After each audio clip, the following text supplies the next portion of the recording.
Michael Schuster here on behalf of the team of various types of divorce professionals at Divorce Specialist Group. And today I'm going to share 6 things that you should not do or should avoid when telling your kids that you're getting a divorce. To make sure you aren't caught off guard or say the wrong things when your kids ask, there are some very important considerations that you and your soon-to-be ex or your spouse will have to address and be prepared for.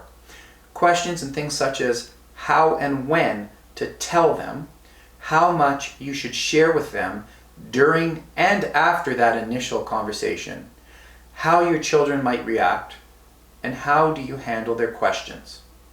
You also should be prepared for the questions that your children are going to ask. Their questions will depend on their age and how surprised they are of the news about your divorce.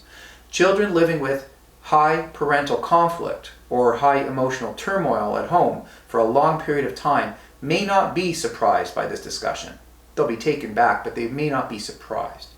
Kids who are young or kept away from the hostility at home may experience a form of shock and have a harder time accepting the dramatic news.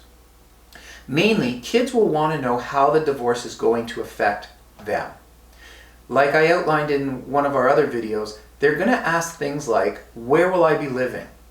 Will I still go to the same school? Will I have to leave my friends? Will I still see mom or dad? What will happen over the summer vacation?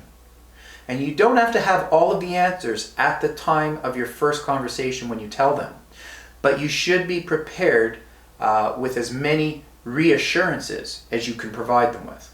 For example, if your child will be staying in the same home or neighborhood, telling them that they will still see their friends and attend the same school is a big plus. Find ways of boosting their sense of security and comfort by reminding them they will be with one or both parents. It may help to let them know they will be living closer to a relative or have greater access to something they like, such as sports teams or the beach or the zoo if they like that sort of thing. Be prepared to listen closely to what your child says, even if you don't like what you hear. Don't dismiss their emotional response. Instead, acknowledge their feelings and tell them that you hear them. Assure them you and their other parent are working on making this transition as smooth as possible. Children need reassurance more than anything at this time.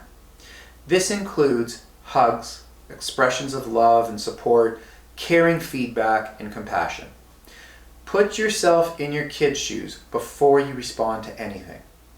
Now here's a brief overview of some of the most common and biggest mistakes every parent should avoid. Number 1, avoid bashing your ex to your kids or around your kids. When you speak disrespectfully about your children's other parent, the kids are often hurt, confused, and feeling guilty. Their thinking is, if there's something wrong with dad or mom, there must also be something wrong with me for loving them. Number 2, avoid fighting or arguing or disagreeing around the children.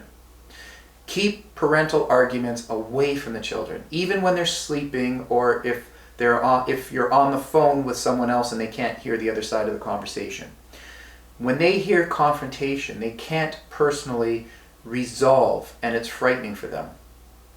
It also boosts their level of frustration since they can't change the circumstances around them.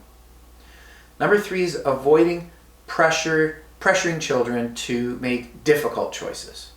Most kids feel torn and confused when asked to choose between their parents or what their parents want or expect of them. Often they lie to please one parent and feel guilty about the other. You shouldn't put them in that position where they have to lie or have to choose or have to feel uncomfortable. Number 4, don't assume they know that they're not to blame. Remind them frequently that they are not to blame in any way for your divorce. Number 5, avoid sharing adult information with your kids. Parents often do this to bond with their children, especially if their children are teens or a little bit older. Some also try to alienate them from the other parent. Now this is a terrible idea, not in defense of your soon-to-be ex, but rather this behavior can often backfire on you in later years. Don't blame your ex for your divorce when talking to your kids, even if you feel you're justified. Vent your anger and frustration to your friends or your divorce coach or your therapist, but not the kids. Number 6, avoid using your kids as messengers or spies. You shouldn't ask or expect your kids to relay messages to the other parent. And you shouldn't turn them into spies, asking them to share information about the other parent's life and home. Often they make up lies you want to hear. In time, they'll resent you for it. If you need guidance or want more information on this, Divorce Specialist Group does have the best divorce coaches and emotional support workers and lawyers and divorce real estate specialists and financial planners, all professionals that you may need through your divorce. They're all vetted, they're all the best at what they do, they all specialize in divorce, and they all genuinely care and have the highest level of integrity. So just send us an email if you have any questions.